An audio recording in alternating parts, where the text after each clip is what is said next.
everyone. Let's take a breath together. Thank you if you're still with me and on this journey. And I feel humbled that you're with me hearing all of this. So let me bring us to Columbia University. 1994, I focused on book writing and had an incredible professor, Sam Friedman, who was a Pulitzer Prize winner. And I had a mentor professor named Peter Herford in broadcasting, because I focused on broadcasting and book writing and documentary filmmaking while I was at Columbia doing my Master of Science in Journalism in New York City. And one day, close to graduation, it was a year-long program, Peter Herford, who had worked at CBS with Charles Kuralt, who had been my mentor, encouraging me to go to the Umatilla Indian Reservation, called me into his office and said, I have a surprise to tell you. And he knew my whole story.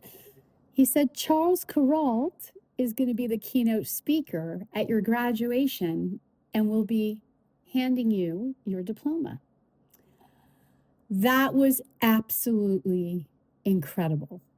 So yes, when I graduated from Columbia University, it was Charles Kuralt of CBS News and On the Road who handed me my Master of Science in Journalism from Columbia University.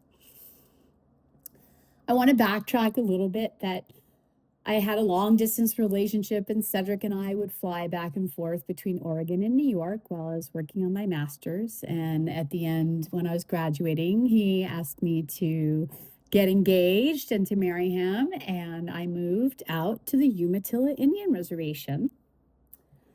And one of my professors had said, if you don't do a documentary within 6 months of graduating, it's never going to happen. You got to go manifest. So I came out and I said to Cedric, who also knew production, he had a degree from Mount Hood Community College in production. He was had worked as a media specialist at Boeing. So we had two media people who met on a country road that day. And we said, what story are we going to tell? We both wanted to produce a documentary together. And one day we're at the Pendleton Public Library, and in a pile of dust in the library, we see this film footage that said 1911 Pendleton Roundup. There are three big rodeos in America. There's Cheyenne, there's Calgary, and there's Pendleton. And if you've never been to the Pendleton Roundup, absolutely put it down as a bucket list item. It's incredible. It's the only grass arena in America, and Native Americans come from all over the country, and it's just absolutely an incredible experience. Anyway, Cedric and I were in the basement of the public library, and the librarian, we said, can we see this footage? And there was Jackson Sundown, Nez Perce, Native American man who had become the first Native American to win the Classic Saddle Bronc Championship at the 1916 Pendleton Roundup after surviving the 1877 Nez Perce retreat with Chief Joseph.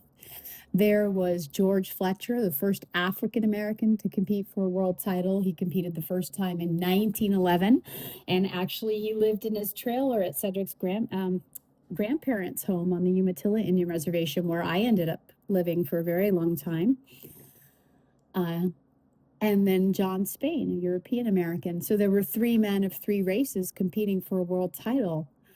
And we were seeing the footage right in front of us, and then the film reel broke. So I took that film reel. I was 24 at the time, and I begged the library board to let me drive it to Portland to Technifilm.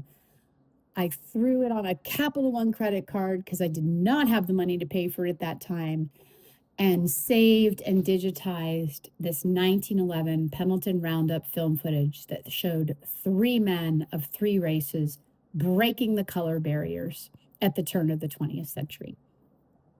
We knew we had found the B-roll. B-roll is the footage needed for a documentary to produce this documentary. We then worked so hard and traveled and did interviews, and we created a 12-minute rough cut, a short version of the documentary, which I sent to, at the time, Tom Doggett, who was the vice president of Oregon Public Broadcasting. to see if they would want to co-produce a documentary, and they did. And PBS affiliates rarely work with independent filmmakers, so we got very lucky. Then we wrote a grant to Native American Public Telecommunications and were funded in part by NAPT, who was at the time funded by the Corporation for Public Broadcasting. And we were about to finish our final edit, but we still did not have a narrator that we were feeling strong with. And I ended up going to get a chili cheeseburger at the Arrowhead truck stop on the reservation. And it was during the July 4th powwow. And at the table next to me was William Hurt, the Academy Award winner, was sitting at the table next to me. And I went over and he was eating a burger. I was having my burger and I introduced myself and I said, hey, do you want to come over and see our little production studio here on the reservation? And he followed me home. So I walked in the door with William Hurt and we showed him the rough cut, introduced him to Cedric, and we showed him the rough cut of our show.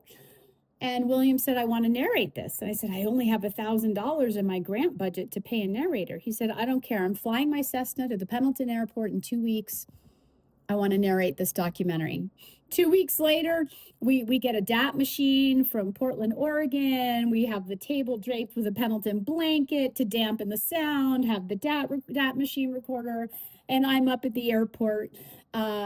I didn't know which plane was his, so I waved at a couple of wrong planes, and then finally William landed the plane, tied it down, and he ended up narrating our documentary at our kitchen table. And he became a dear friend, and for many of the following years, he would come to the Sweat House, he would come stay at our home, and he became a great friend. And Cedric was with him actually reading the American Cowboys feature film script the night before he passed in Portland, and Cedric Wildbill gave the eulogy at William's funeral. He became a dear friend. He was like an uncle to our daughters.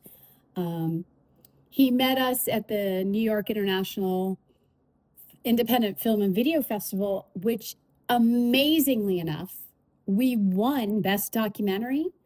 And it was in the same exact room where I had met Antone Minthorn, the chairman of the general council chairman at that time of the Confederated Tribes of the Umatilla Indian Reservation. We end up winning the award in the same room that started my next life journey at Madison Square Garden. Absolutely a phenomenal circle.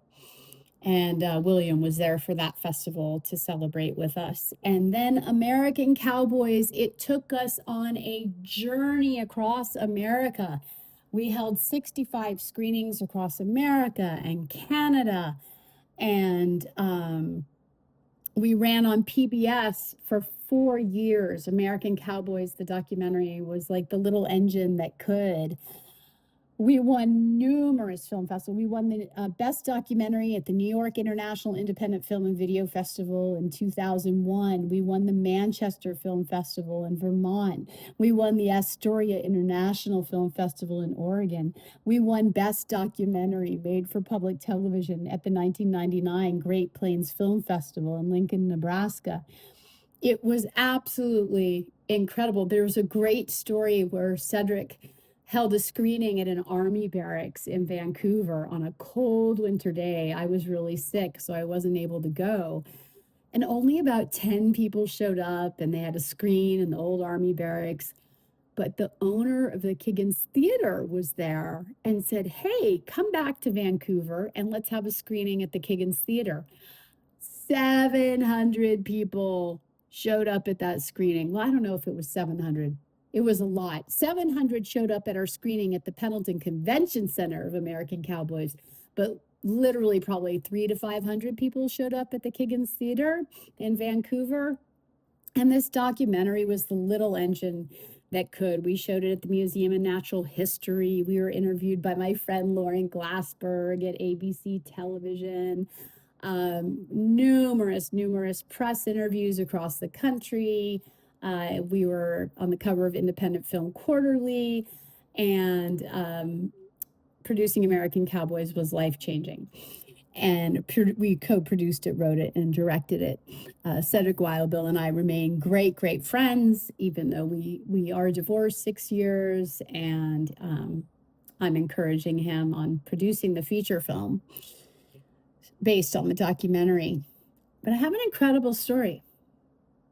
Years later, I don't remember how many years, but I worked for 11 years as the education grant writer for the Confederated Tribes of the Umatilla Indian Reservation. With grant teams, we helped bring in $9.5 million in federal, state, and private foundation funds. I did write the grant for $350,000 from the Oregon Department of Ed that helped to open the Nihiawe Charter High School on the reservation, which allowed smaller classroom sizes, reduced truancy. It increased graduation rates for our enrolled tribal members, and integrated our local languages and history and culture.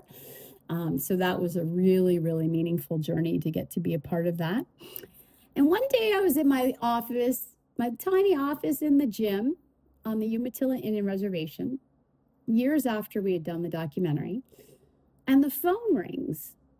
And it was Catherine Brown, who was a dear friend of mine and the publisher of the East Oregonian newspaper.